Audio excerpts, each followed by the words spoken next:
a haber un problema con la autoría, ¿eh? Si la gente te da la lectura, a ver qué hace. Sí, guárdensela entonces. Vale.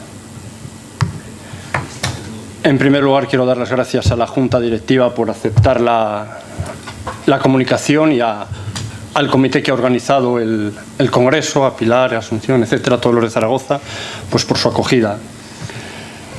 Mi comunicación un poco continúa casi la de Santiago, porque lo que vamos a ver son las innovaciones que traen consigo los Borbones. Son pocas, pero son algunas y son, yo creo que, importantes. Iba a ser un poco más largo. Al principio iba a hablar de la cuestión del paisaje lingüístico que se habla hoy en día, ¿no? Es decir, además de paisaje epigráfico, los lingüistas hablan de paisaje lingüístico y a lo mejor en el siglo XIII, XIV no podemos hablar, pero en el siglo XVIII ya sí. La ciudad no solo son inscripciones, sino que hay mucha escritura efímera cuando llega el rey y ponen cartelones, y hay ya pasquines que pegan por las puertas, que pegan por tal, y entonces se puede hablar de un paisaje lingüístico más allá del paisaje epigráfico. Yo me voy a limitar al paisaje epigráfico, que un madrileño del siglo XVIII lo va a ver notablemente transformado. Es decir, de lo que vio su bisabuelo a principios del siglo XVIII a lo que ve uno en la época final del reinado de Carlos IV, va a haber importantes diferencias. ¿A qué se deben esas diferencias? Pues va a haber una serie de factores que tenemos que tener en cuenta. En primer lugar, el más importante es la llegada de una nueva dinastía. Es decir, a finales del siglo XVII, el testamento de Carlos II nombra heredero a Felipe V, y ello supone que esta nueva dinastía, que se impone por las armas al final, y la huella de esa guerra todavía sigue sonando en el Camp Nou cada minuto 17 de partido, esa hay que consolidar su poder, ¿verdad? Y entonces lo van a hacer de todas las formas posibles. El profesor José María ha estudiado la moneda de época borbónica, la profesora Pérez Samper ha estudiado la pintura, y otra de las formas que van a imponer ese poder es a través de la arquitectura y de las obras públicas. En torno a Madrid, en torno a la corte, van a desarrollar un programa de construcciones monumentales, de palacios, tanto de planta nueva como renovados, ¿no? Estos son de planta nueva, estos son renovados, y en todos ellos van a dejar su huella epigráfica. La de Carlos III se ha perdido, pero estaba ahí. Dejan la huella Felipe V, deja la huella Fernando VI, deja la huella Carlos III y deja la huella Carlos IV. Y además dejan a Felipe II, ¿no? Es decir, una de las cosas importantes es que se tienen que conectar con aquellos que lo han nombrado. Es decir, Carlos II, Felipe V lo ha nombrado Carlos II, con lo cual hay que conectarse con los Austrias. Y una forma es, por ejemplo, nombrar aquí a Felipe II, ¿no? Vamos a ir viendo pues poco a poco. Pero además de estas obras monumentales, van a desarrollar un programa de construcciones en toda España, tanto en el mundo urbano como en el mundo rural. Claro, va a ser mucho más importante, y no solo en España, sino también en Latinoamérica, ¿no? Se ha hecho un estudio sobre el mundo epigráfico de la Ciudad de México.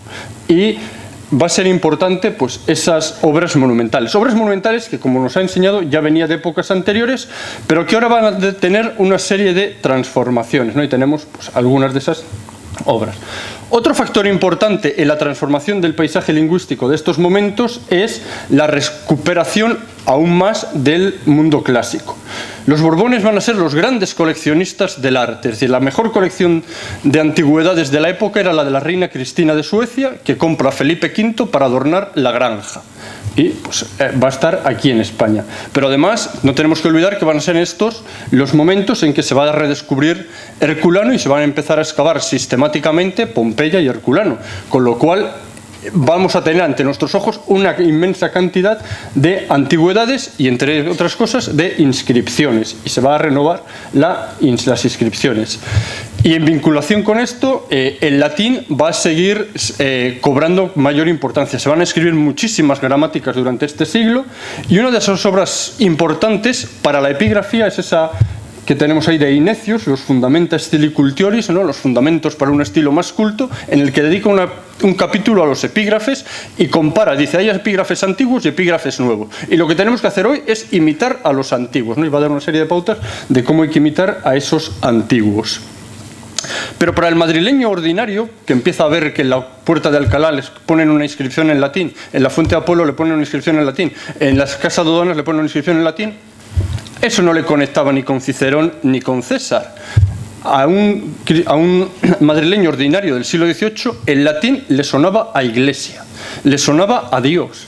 Y lo que hace el latín, entre otras cosas, es vincularle a una esfera un poco más trascendente, ¿no? Yo creo que es importante tener eso en cuenta. Las transformaciones que vamos a encontrar se refieren, por un lado, a la relación entre el monumento y el epígrafe, a los aspectos gráficos del epígrafe y al contenido del epígrafe. Esto de la relación entre el monumento y el epígrafe, lo que Petrucci llamaba el rapporto grafico monumentale, pues era habitual que las inscripciones se grabaran en dinteles, en sillares directamente, ¿no? A partir de ahora vamos a encontrar mucho más el uso de placas, para colocar placas especiales en los distintos monumentos para situar estos edificios. Se recupera, que se había perdido ligeramente, la frontalidad, ¿no? Susini hablaba de lo importante que era en Roma la idea de frontalidad, que a finales de la Edad Media se pierde un poco con los frisos, que se pierde con los sepulcros exentos, que la inscripción rodea todo esto. Ahora, una vez más, y también a veces se aplicaba a la escultura urbana, a la escultura monumental, no tenemos las arcas reales de Valladolid, que hay que darte toda la vuelta para poder entender el epígrafe. Ahora se vuelve a recuperar esa frontalidad, ¿no? El epígrafe se coloca en una plana. Por lo general, hay casos en que sí que aparecen en varios apartados, ¿no? Ahí tenemos la Puerta de la Granja, en que hay que leer por un lado Reinando Carlos, en el otro lado el año, o las numerosas fuentes que de esta época tenemos en León, ¿no? En que pueden estar en 2 o en 3. Lo que sí, el mensaje no se interrumpe, es decir, uno lee solo Reinando Carlos IV, año de 1789, y se queda tan a gusto, no hace falta que lea la otra parte para entender. Si lee la otra parte, el común de vecinos de León, por la salud pública y el adorno de la ciudad, entiende el mensaje, no necesita, es decir, mientras que antes se interrumpía, no era un mensaje continuo. Y otra cosa que se hace más es colocarlo en sitios estratégicos. En el siglo XVI todavía encontramos esta inscripción en la Puerta de San Sebastián, que si no vas atento y no la ves, es decir, que el pueblo lo hacía esto en 1550, como no vayas atento a buscar, y vamos, yo estuve en un libro que había, está esta inscripción en este pueblo, yo iba, pues no la veo. Pues no la veo. Y es que está ahí arriba, en el remate de un dintel, ¿no? Es decir, en el mundo ahora de los Borbones eso no va a pasar. La inscripción se va a colocar siempre en el centro y muy destacada. A nivel gráfico, aquí lo tenemos, ¿no? Las diferencias. Se va a recuperar una letra ideal, la letra prácticamente de la columna trajana, es la que se va a utilizar de modelo. Ya se había venido recuperando la letra, la humanística mayúscula que decimos, pero esa humanística mayúscula, hombre, era de menor calidad. Aquí tenemos, por ejemplo, la Alhóndiga de Miranda del Castañar, ¿no? En que es una letra buena, pero todavía se cuelan cosas pues minúsculas, etcétera. O aquí también, ¿no? Desunciales en las carnicerías de Valladolid, etcétera. Ahora se va a ir paulatinamente mejorando esa letra y llegamos pues a esta letra con contraste de finos y gruesos, con ápices, que es la letra pues más característica. Junto a eso, la única innovación gráfica que se produce en estos momentos respecto a la época latina clásica es la aparición de la U nuestra frente a la U en forma de V, ¿no? Es decir, de hecho, pues, vamos a encontrar inscripciones en las que se mezclan las dos, ¿no? En la Casa de Aduanas, en lo que es hoy el Ministerio de Hacienda, tenemos Iusu con las U's que manda los cánones romanos y Sumptibus con las U's nuevas, ¿no? Esta transformación, por supuesto, no es homogénea y no es rápida, los pueblos siguen siendo pueblos y las órdenes del rey y tal pues llegan pues, más paulatinamente. Es una letra buena, mucho mejor de la que encontramos un siglo antes, pero todavía tiene fallos. Por ejemplo, la N, este hombre se le sigue dando la vuelta, no es capaz de escribirla bien. Y una cosa que se aparece otra vez, que se había perdido desde la antigüedad clásica, es el uso de las literae aureae, ¿no? Las letras estas en metal que se clavan, había sido bastante abandonado y ahora, por un lado, se están leyendo estos agujeros que aparecían en los monumentos. Había hipótesis curiosísimas sobre qué podían ser y es ahora cuando empiezan a leerse, ¿no? En el siglo XVIII, a mitad del siglo XVIII, se interpreta la inscripción que había en la Maison Carré en Francia, en Nimes, ¿no? Y se empieza a reutilizar este tipo de literas aureae. Para facilitar la lectura también se van a ir suprimiendo las formas de abreviar tan peculiares que teníamos en el siglo XVI y XVII, ¿no? Es decir, aquí, por ejemplo, el rey Don Carlos, aparece ahí Carles, segundo, y lo ponen como les dio a entender, hábito o majestad, ponen unas letras y abrevian con la última alzándola. Eso o estos juegos gráficos, ¿no?, de insertar unas letras en otras, paulatinamente va a ir desapareciendo, y lo que encontramos son inscripciones prácticamente sin abreviaturas o con abreviaturas muy sencillas, ¿no? También el mundo rural es un poco diferente, ¿no? Y aquí todavía encontramos abreviaturas, realpósito o esos nexos, ¿no?, Valderaduey o construido. Aquí tenemos el mundo de las abreviaturas, el mundo clásico va a mantenerse.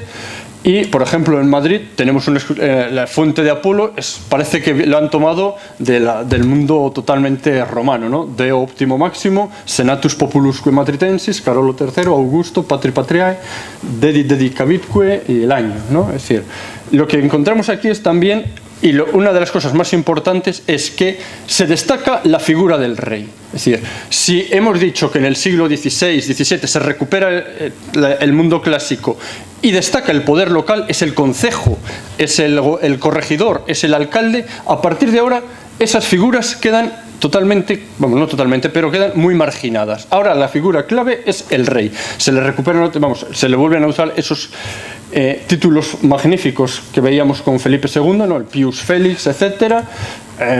Aquí Pío Ínclito, Félix, que también lo encontrábamos con Felipe II, Fernando VI en León. Y en castellano pues, se utiliza para hablar del rey señor, se utiliza para hablar del rey majestad, y lo importante va a ser católica, ¿no? Es el nombre de católico lo que hace es conectarlo con la tradición de los Austrias y con la tradición de Fernando e Isabel, ¿no? Es a ellos a los que se le dieron este título, y al retomarlo, al hacerlo suyo, se vinculan con esa monarquía gloriosa de los reyes católicos. Si vemos en el mundo de la España moderna primera, ¿no?, vemos que el que hace la inscripción es el populus, es la villa de Pesquera o los corregidores, ¿no? Es decir, el corregidor Gómez Pereda, la muy noble villa de Medina del Campo siendo corregidor y tal. A partir de ahora lo que vamos a encontrar es que se hizo es decir, hay pocos que mantengan el corregidor, y sí que va a ser muy común, salvo en caso de personajes muy importantes, que sea el rey el único que aparece en la inscripción, reinando tal a costa de tal. Eso sí que aparece, que el rey, una de las órdenes que daba Carlos III, que las cosas no se hagan a costa del erario real, ¿no?, del erario público, ¿no?, que sean a costa de los bienes del pueblo, ¿no? Y eso se va a mantener muy frecuentemente, ¿no? Es decir, vamos a tener esas inscripciones en que habla pues que la obra se ha hecho a costa de los bienes a costa de los efectos de los propios, a costa de los propios, a expensas de los propios. Son siempre los propios los que van a pagar las obras, ¿no?